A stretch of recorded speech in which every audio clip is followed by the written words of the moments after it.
আমরা দুই ভাঁজ করে নিলাম, এবার দুই ভাঁজ করে নেব, করে নেওয়ার পর আবার এটা চার ভাঁজ করে নেব। এটা একটা চুড়িদার, যেটা পকেট সিস্টেম। তো পকেটটা কীভাবে বানাবেন বা কীভাবে দেখবেন আমরা ভিডিওতে দেখা দেবো, কাটিংয়ে দেখা দেবো যে আমরা পকেটটা কীভাবে কাটিং করবো, কীভাবে বানানো যায় পকেট, মানে পকেট সিস্টেম। এখানে আমরা শুরুতেই এটা মেজারমেন্ট করে নেবো, এই মানে অনেক সময় এটা কম বেশি থাকে, এটা আমরা কাটিং করে নেব, সমান করে নেবো যে এখন।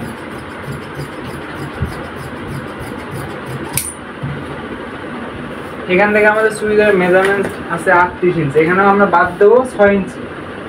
6 ইঞ্চি এখানে কমন বাদ দিতে হবে, যেহেতু আমাদের পকেট আছে। আরও যদি চাই 6.5 তাও বাদ দিতে পারবো, 7 ইঞ্চি বাদ দিতে পারবো, অতিরিক্ত হয়ে যায়। স্বাভাবিক 6 ইঞ্চি এটা বেস্ট। 6 ইঞ্চি বাদ দিয়ে 38 ইঞ্চি আমাদের লং মেজারমেন্ট। মেজারমেন্ট টেপ কিন্তু আমি রাখছি 38 ইঞ্চি মেজারমেন্ট। আমার সেলাইয়ের জন্য 1 ইঞ্চি বা 6 ইঞ্চি নিতে পারি। 1 ইঞ্চি নিলে একটু চিকন হয়, 6 ইঞ্চি নিলে একটু স্বাভাবিক। এখানে হাইয়ের মাপ আছে আমাদের 14.5 ইঞ্চি, তো হাই 14.5 ইঞ্চি, 14.5 ইঞ্চি মেজারমেন্ট টেপ যেরকম সেম এরকমই আছে। আবার এখান থেকে ধরবো এই জায়গায়, যাতে আমাদের মার্জিনটা দিতে একটু সোজা। আবার হাইয়ের মাপটা দিলাম 14.5 ইঞ্চি। এখন আমরা যেটা করবো, এখান থেকে মেজারমেন্টটা আমি সোজা করে মার্জিনটা দিয়ে নেবো, আর নিচের মার্জিনটা দিয়ে নেবো।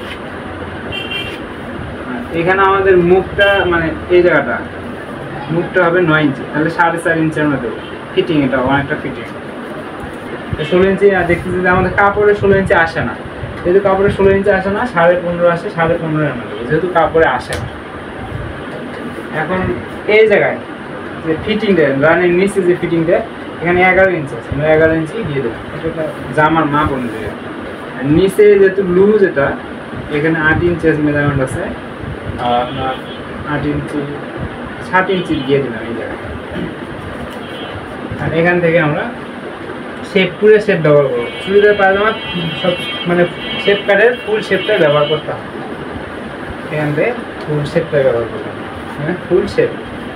যেহেতু করলেই হবে না, সেহেতু আমরা এখানে একটু বাড়া করে কাটবো। এই জায়গায় এখানে আমাদের পাইপ ঠিক আছে, আর এখানে আমরা শেপ দিয়ে দেবো।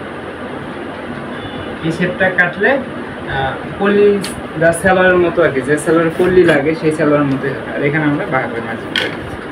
এখান থেকে সেম আমরা 4 ইঞ্চি বরাবর দুটো টিপ বোতাম হবে, টিপ বোতামের জন্য 4 ইঞ্চি এখানে মার্জিন করে 4 ইঞ্চি মার্জিন।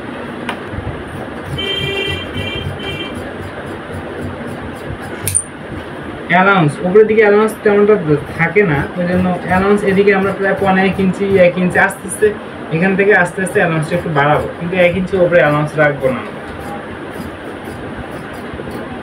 এখান থেকে এই টিপ বোতামের জন্য এই মার্জিন এটা পার্টের মেজারমেন্ট। 4 পার্টের মেজারমেন্ট আছে আমাদের 41 ইঞ্চি হিপ আছে, আমরা 4 ইঞ্চি বেশি করে 45 ইঞ্চি দেবো। 4 ইঞ্চি বেশি দিলাম, 45 ইঞ্চি দিলাম। 45 হাফ ইঞ্চি সেলাই, 45 4 44 45। এখান থেকে আমরা হাফ ইঞ্চি সেলাইয়ের জন্য নিব।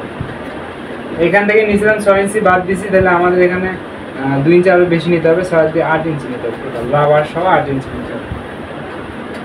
8 ইঞ্চি নিলাম। বেল্ট অনেকে অনেক বড় বেল্টও দেওয়া যায়, আমরা স্বাভাবিক 8 ইঞ্চি দিই।